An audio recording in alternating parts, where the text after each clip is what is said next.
जय हिंद दोस्तों हम लोग पढ़ रहे हैं वर्ल्ड मैप। और वर्ल्ड मैप में हमने एशिया महाद्वीप को पूरी तरीके से ख़त्म कर दिया। उसके बाद हम लोग आए हैं यूरोप महाद्वीप में। यह यूरोप महाद्वीप का तीसरा वीडियो है, ठीक है। इससे पहले यदि आप लोगों ने वीडियो नहीं देखा है तो नीचे जाकर लिंक मतलब डिस्क्रिप्शन में लिंक लगी, वहाँ से जाकर देख सकते हैं, ठीक है। तो आज हम लोग को शुरू करना है यूरोप महाद्वीप। इसमें हम लोगों ने अब तक क्या क्या पढ़ा है उसके बारे में पहला एक बार थोड़ी सी रिवीजन कर लेते हैं, ठीक है। देखिए, यह है नार्वे यहाँ की राजधानी ओस्लो। स्वीडन इसकी राजधानी डेनमार्क। उसके बाद यहाँ पर फिनलैंड, हजारों झीलों का देश इसे कहा जाता है, इसकी राजधानी हेलसिंकी। फिर उसके बाद हम लोगों ने पढ़ा यहाँ पर बाल्टिक देश। बाल्टिक देश में 3 देश आते हैं, कौन? Estonia, Lithuania, Latvia. उसके बाद हमने पढ़ा जर्मनी। जर्मनी के बाद पोलैंड। इन्हीं दोनों ने मतलब जर्मनी ने जैसे ही पोलैंड पर आक्रमण किया, विश्व युद्ध की शुरुआत हो गई। यहाँ पर था डेनमार्क। इसे हम लोग मिलकर कहते हैं स्कैंडिनेवियाई देश। और इसमें आयरलैंड और मतलब आइसलैंड और ग्रीनलैंड को मिला दे तो कहा जाता है नॉर्डिक कंट्री। फिर उसके बाद हमने ग्रेट ब्रिटेन, इसके बारे में लंदन, वेल्स और इंग्लैंड यह क्या है, इनके बारे में पूरी डिटेल से पढ़ा। आज हम लोग पढ़ेंगे इसके नीचे, जस्ट नीचे आएंगे तो यहाँ पर पड़ेगा फ्रांस देश, और इसके नीचे देश है स्पेन देश, ठीक है। तो आज इसके बारे में चर्चा होगी। इसी तरह करते करते हम लोग एक दिन यूरोप महाद्वीप को भी पूरी तरीके से ख़त्म कर देंगे, ठीक है। तो आज का अपना टारगेट शुरू करते हैं। देखिए, यहाँ पर जो देश दिख रहा है इसे कहते हैं फ्रांस। ये वाला देश है फ्रांस। फ्रांस की राजधानी क्या है? पेरिस, ठीक है। फ्रांस की राजधानी पेरिस। यह यूरोप का एकमात्र देश है जो कि खाद्यान्न पर आत्मनिर्भर है, ठीक है। खाद्यान्न पर आत्मनिर्भर है, जिसके कारण इसे किसानों का देश कहते हैं, और इसे यूरोप का भारत भी कहते हैं, क्योंकि भारत जो है कृषि प्रधान देश है और यह पूरी तरीके से खाद्यान्नों पर निर्भर है। हर चीज़ में दूसरे तीसरे या पहले नंबर पे आता है, ठीक है। तो उसी तरह इसे भी यूरोप का भारत कहते हैं। किसे? फ्रांस को। फ्रांस की राजधानी है पेरिस। और फ्रांस में यहाँ पर एक नीचे शहर पड़ेगा, देखिए यहाँ पर फ्रांस का एक शहर पड़ेगा बोर्डी। बोर्डी शहर जो है यह विस्के की खाड़ी के पास स्थित है। देखिए ये वाला जो चंद्राकार भाग दिख रहा है यह है विस्के की खाड़ी। विस्के की खाड़ी के पास स्थित है फ्रांस का एक बड़ा शहर बोर्डी। बोर्डी शहर जो है शैंपेन शराब के उत्पादन के लिए बहुत ही प्रसिद्ध है। देखिए शराब की भी कई कैटेगरी होती है। एक तो होता है देसी शराब। देसी शराब में 50% तक एल्कोहल पी जाता है। इसको पीने के बाद लोग गरियाते हैं, ठीक है। इसको इसको पीने के बाद पियक्कड़ गांव के लोग मतलब जो ठेला रिक्शा टेम्पू ये वाले होते हैं अक्सर यही पीते हैं। 40-50 रुपये की आती है कचिया शराब। इसे पीने के बाद वो सिर्फ गरियाते हैं। इसके बाद आता है एक दूसरा क्वालिटी जिसे कहते हैं बियर। बियर में लगभग 8% एल्कोहल होता है, यह उतना ज़्यादा नशा नहीं करता है। उसके बाद होता है रम। रम में थोड़ा सा बियर से ज़्यादा थोड़ा इसमें एल्कोहल का मात्रा होता है। उसके बाद विस्की, ठीक है। तो इस तरह शराब की भी क्वालिटी होती है। और एक जो बोर्डी यानी कि फ्रांस के शहर बोर्डी में जो शैंपेन शराब बिकता है यह सबसे महंगा है। लगभग 3,000 रुपये का सिर्फ आधा लीटर मिलता है, ठीक है। तो फ्रांस का जो बोर्डी शहर है किसके लिए फेमस है? शराब के लिए, शैंपेन शराब के लिए। और यहीं पर एक शहर मिलेगा, इसमें तो दिख नहीं रहा है, यहीं पे एक शहर मिलेगा जिसे कहते हैं टुलूज शहर। टुलूज शहर पूरे विश्व में विमान बनाने के लिए प्रसिद्ध है। विमान मतलब एयरबस, वही वायुयान, ठीक है। वायुयान के लिए यहाँ का कौन सा शहर प्रसिद्ध है? टुलूज शहर। तो हमने दो शहर के बारे में जाना, बोर्डी शहर और टुलूज शहर। अब देखिए यहीं पर हमने बताया अभी बिस्के की खाड़ी है, ठीक है। बिस्के की खाड़ी अगर पूछ ले कहाँ है तो कहाँ पर है? फ्रांस, ठीक है। फ्रांस की राजधानी क्या है? पेरिस। और देखिए यहीं पर दो द्वीप दिखेगा।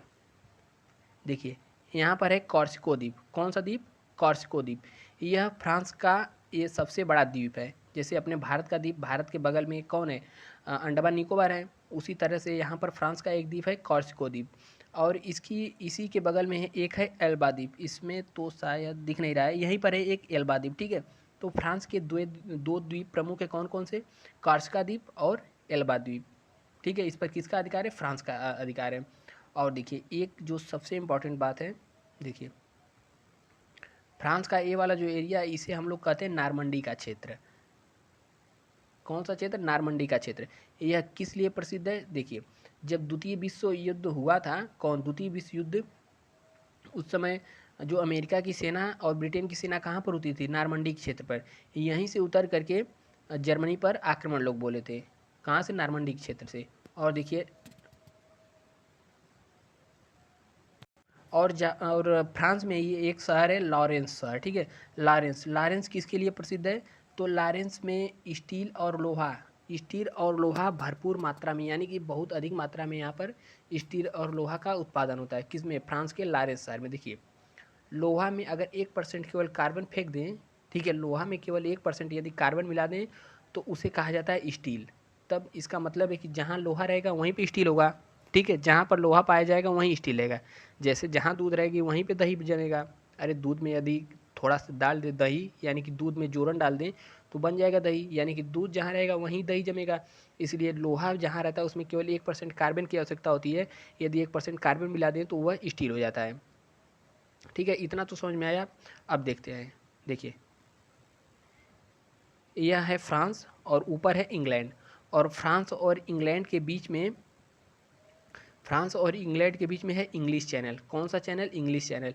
यह वही इंग्लिश चैनल है जिसे सबसे पहले किस महिला ने पार किया था? आरती शाह ने, ठीक है। प्रथम भारतीय महिला जिसने इंग्लिश चैनल को तैर कर पार किया, उनका क्या नाम है? आरती शाह। और फ्रांस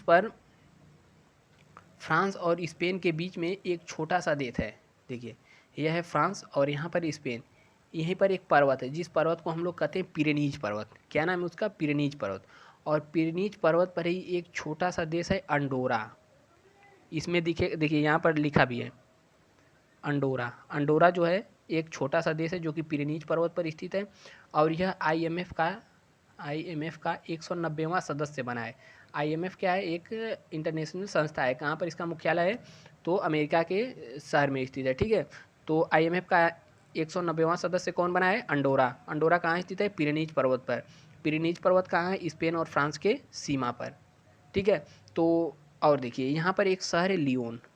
पूछ ले यदि लियोन कहाँ का शहर है तो फ्रांस का एक शहर है लियोन। और लियोन शहर में किसका मुख्यालय पता है? इंटरनेशनल पुलिस का। जैसे हर प्रदेश का, हर देश का एक पुलिस होता है, भारत के अधीन है, मतलब भारत सरकार के अधीन है दिल्ली पुलिस, यूपी गवर्नमेंट के अधीन है यूपी पुलिस। इसी तरह से पूरे विश्व के पुलिस का मुख्यालय यहीं पर है, मतलब इंटरपोल, यानी कि इसे संयुक्त मतलब शॉर्ट फॉर्म में क्या कहते हैं? इंटरनेशनल पुलिस, INTERPOL, इंटरपोल, यानी कि इंटरनेशनल पुलिस का मुख्यालय कहाँ पर है? फ्रांस के लियोन शहर में। तो फ्रांस के बारे में इतनी जानकारी सही है। देखिए, फ्रांस में ही है एफिल टावर। कौन सा टावर? Eiffel tower. और फ्रांस में ही है नदी। कौन सी नदी बताइए? फ्रांस में है सीन नदी। तो फ्रांस के बारे में हमने क्या क्या जाना? देखिए, फ्रांस और इंग्लैंड के बीच में जो चैनल है इसे हम लोग कहते हैं इंग्लिश चैनल। और यहाँ पर हुआ बिस्के की खाड़ी। फ्रांस के शहर कौन कौन से हैं? देखिए, एक नॉर्मंडी बीच, ठीक है, नॉर्मंडी बीच। यहाँ पर फ्रांस का बड़ा शहर लियोन है। और यहाँ पर मिल जाएगा बॉडी शहर, शराब के लिए प्रसिद्ध है। और यहीं पर है सीमा पर पिरेनीज पर्वत। और एफिल टावर कहाँ पर है? पेरिस में। पेरिस में कौन सी नदी बहती है? सीन नदी बहती है। और पेरिस का जो लॉरेंस शहर है लोहा इस्पात के लिए प्रसिद्ध है, ठीक है। तो इतना तो हम लोगों ने फ्रांस के बारे में जाना। अब जानते हैं स्पेन के बारे में। देखिए, फ्रांस के नीचे यहीं पर दिखेगा स्पेन।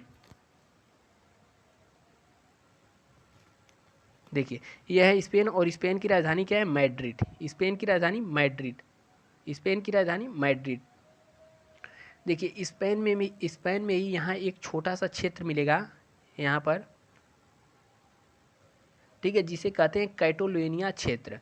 कैटोलोनिया क्षेत्र जो है स्पेन से अलग होने की मांग करता है, ठीक है। जैसे पाकिस्तान से कौन सा, वो पीछे वाला क्षेत्र कौन सा है, वह पाकिस्तान से अलग होने की मांग करता है। उसी तरह से यहाँ पर कैटोलोनिया जो क्षेत्र है या पाकिस्तान से अलग होने की मांग करता है। और स्पेन में ही पाई जाती है एक बकरी नहीं, भेड़। उस भेड़ का नाम है मेरिनो भेड़। यह भेड़ की क्या खासियत है? इसमें ऊन बहुत ज़्यादा होता है, ठीक है। तो स्पेन किसके लिए प्रसिद्ध है? यहाँ पर ऊन बहुत ज़्यादा है। कौन सी भेड़ में?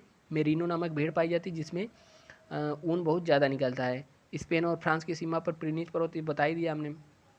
और देखिए, स्पेन का एक खेल है जो कि सबसे प्रमुख है। अनुमान लगाइए क्या हो सकता है? बैट बॉल नहीं। यहाँ का जो सबसे प्रसिद्ध खेल हुआ है सांड युद्ध।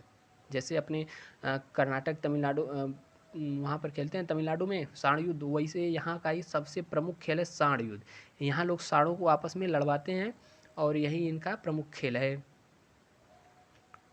देखिए, यहीं पर है जिब्राल्टर संधि। यहाँ पर स्पेन में ही है जिब्राल्टर संधि। जिब्राल्टर संधि भौगोलिक रूप से तो स्पेन का है, लेकिन यहाँ पर आकर के ब्रिटेन ने कब्जा कर लिया है। अब ब्रिटेन कब्जा कर लिया है, एक छोटा सा शहर है और ब्रिटेन यहाँ से हटता नहीं है। ब्रिटेन की दादागिरी देखिए, अक्सर जहाँ वर्ल्ड में जहाँ जहाँ जो भी फेमस जगह है वहाँ वहाँ पर एक कब्जा किया है। अब यहाँ से भूमध्य सागर में जाने का केवल एक ही रास्ता है, जिस पर किसका अधिकार है? इंग्लैंड का। तो यहाँ से जितने भी जहाज़ें जाती है सबसे टैक्स लेता है कौन? इंग्लैंड। कहाँ पर बैठा है? जिब्राल्टर जलसंधि पर। जिब्राल्टर जलसंधि किसको अलग करती है? यूरोप और अफ्रीका को अलग करती है कौन? जिब्राल्टर जल संधि। जल संधि उसे कहते हैं जो कि मतलब दो भूखंडों के बीच में जाने का रास्ता होता है, उसे ही जल संधि कहते हैं। ठीक है, तो जिब्राल्टर संधि पर किसका अधिकार है? इंग्लैंड का अधिकार है। जिब्राल्टर संधि किसको अलग करती है? भूमध्य सागर को। देखिए, यदि कोई अटलांटिक महासागर से इधर यूरोप मतलब एशिया में जाना चाहे तो भूमध्य सागर से होकर जाएगा, और भूमध्य सागर के अलावा तो जा नहीं सकता है, या फिर जाए तो अफ्रीका के नीचे से होकर जाए। तो यह भूमध्य सागर में जाने का इकलौता रास्ता है, इसीलिए इसे कहते हैं भूमध्य सागर की कुंजी। तो भूमध्य सागर की कुंजी किसे कहते हैं? जिब्राल्टर जल संधि को। ठीक है, जिब्राल्टर जल संधि को भूमध्य सागर की कुंजी कहते हैं। देखिए, स्पेन का ही था वास्को डिगामा। ठीक है, कहाँ का? स्पेन का ही था वास्को डिगामा, जो कि भारत आया था 1498 ईस्वी में। देखिए, यहाँ स्पेन, यहीं से 1498 ईस्वी में वास्को डिगामा भारत आया। यह पहले दक्षिण अफ्रीका के यहाँ पर आया और फिर यहाँ से भारत आया। कब आया था? 13 मार्च, यानी 13 मार्च नहीं, उस 17 मई 1498 ईस्वी के केरल के कालीकट तट पर पहुंचा था, और वहाँ के राजा जो उस समय थे केरल के जमोरिन, उन्होंने ही इसका स्वागत किया था। और यही कारण है कि पहले पुर्तगाल आया, फिर धीरे धीरे यूरोप के लगभग अधिकतर देश, पुर्तगाल, डच, फ्रांसीसी, डच, इंग्लिश, ठीक है, सभी लोग धीरे धीरे भारत में आ गए। अगर यही वास्को डिगामा को पकड़ करके जमोरिन राजा पकड़ के कूच दिए होते, यानी कि पकड़ कर बड़ी मार मारते, तो हम लोग का भारत आज गुलाम, मतलब गुलामी नहीं झेलता। ठीक है, और देखिए, ठीक है, तो हमने क्या क्या पढ़ा अब तक? देखिए, यहाँ पर पुर्तगाल पढ़ा। पुर्तगाल की राजधानी क्या थी? पुर्तगाल नहीं, यह है स्पेन। स्पेन की राजधानी क्या थी? मैड्रिड। स्पेन में क्या क्या था? यहाँ का कैटोलेनिया एक क्षेत्र है, जहाँ से यहाँ के लोग अलग देश होने की मांग करते हैं। यहीं पर पाई जाती है मैरिनो भेड़। मैरिनो भेड़ में ऊन बहुत ज़्यादा मात्रा में पाया जाता है। यहाँ पर यहाँ का जो राष्ट्रीय खेल, मतलब यहाँ का जो सबसे प्रमुख खेल है, वह है साण युद्ध। लोग आपस में साणों को बजवाते हैं और उस नज़ारे को देख करके आनंद उठाते हैं। और स्पेन और फ्रांस के ही सीमा पर यहाँ पर एक छोटा सा देश अंडोरा, जो कि पिरेनीज नामक पर्वत पर स्थित है। जैसे भारत में, यानी कि नेपाल जो है पूरी तरीके से हिमालय पर्वत पर ही स्थित है, उसी तरह से यह अंडोरा जो देश है, यह इस पर पिरेनीज पर्वत पर स्थित है। यहीं पर है जिब्राल्टर जलसंधि, इस पर अधिकार है इंग्लैंड का, और इसे भूमध्य सागर की कुंजी कहते हैं। और सियरा निवेडा नाम का एक पर्वत है, कहाँ पर? स्पेन में। देखिए, स्पेन ये रहा है, स्पेन में ही एक पर्वत है जिसका नाम है सियरा नेवाडा, या फिर सियरा नेवाडा। ठीक है, यह एक ब्लैक पर्वत है। और उसके बाद हम लोगों ने पढ़ा यहाँ पर पुर्तगाल।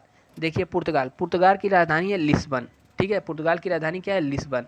वास्को डी गामा यहीं से भारत में गया था। कब? 1948 ईस्वी में जमोरी ने उनका स्वागत किया था कालीकट बंदरगाह पर, और भारत ने तभी से अपना व्यापार इससे चालू किया। और पुर्तगाल देखिए आए थे सबसे पहले भारत में 1498 में, सबसे पहले आ गए थे। कब? 1498 ईस्वी में सबसे पहले आए थे पुर्तगाली, लेकिन गए भारत से कब? 1961 ईस्वी में, सबसे लास्ट में। और वो अभी कब गए? जब भारत आज़ाद हुआ। यह लोग गोवा पर अपना कब्जा जमाए थे, गोवा से निकल नहीं रहे थे, तो सरदार वल्लभ भाई पटेल ने, कहाँ उस समय सरदार वल्लभ भाई पटेल कहाँ थे? ठीक है, तो गोवा पे अपन लोग उन्होंने कब्जा जमाया था। तो एक ऑपरेशन चलाया गया, ऑपरेशन विजय। ऑपरेशन विजय के ही द्वारा पुर्तगालियों को भारत से बाहर भगाया गया। कब? 1961 ईस्वी में। ठीक है, और इसी की सीमा पर एक देश स्थित है, मोनाको। मोनाको देखिए, यहाँ पर फ्रांस और इटली की सीमा पर एक स्थित देश है मोनाको। यह दुनिया का, यानी कि विश्व का सबसे छोटा देश है। सबसे छोटा देश, वो भी दूसरे नंबर का। ठीक है, पहले नंबर पे कौन है? पहले नंबर पे कौन है बताइए? Vatican city. ठीक है, पहले नंबर पे वेटिकन सिटी, दूसरे नंबर पे है मोनाको। यह दुनिया का सबसे छोटा देश है, जो कि फ्रांस और इटली की सीमा पर स्थित है। फ्रांस और इटली की सीमा पर कौन देश है? मोनाको। और यह गन्ना उत्पादन में अग्रणी है। ठीक है, तो आज हमने क्या क्या पढ़ा? फ्रांस के बारे में डिटेल से पढ़ा, उसके बारे में स्पेन पढ़ा, फिर पुर्तगाल। अब तक हमने जितना पढ़ा है उसके बारे में शॉर्ट रिवीजन करते हैं। देखिए, पहले हम लोगों ने पढ़ा नॉर्वे यानी कि Nordic country, Norway, Sweden, Denmark, Finland. ठीक है, नॉर्वे, स्वीडन, फिनलैंड, डेनमार्क।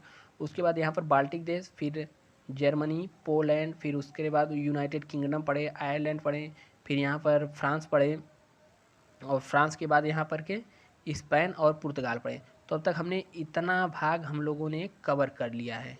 देखिए, अब हम लोग बढ़ेंगे अगले वीडियो में यूरोप के अंदर। ठीक है, यूरोप के अंदर बढ़ेंगे और जितने भी देश हैं सबके बारे में धीरे धीरे उनके बारे में भी जानकारी लेते चलेंगे। ठीक है, तो मिलते हैं अगले वीडियो में, तब तक के लिए नमस्कार, बाय बाय, जय हिंद। और वीडियो को अपने दोस्तों के साथ शेयर करते रहिए, और चैनल पे नए हैं तो चैनल को नीचे सब्सक्राइब कर लीजिए। ठीक है, ताकि नोटिफिकेशन आपको मिलता रहे। तो मिलते हैं नेक्स्ट वीडियो में, तब तक के लिए जय हिंद।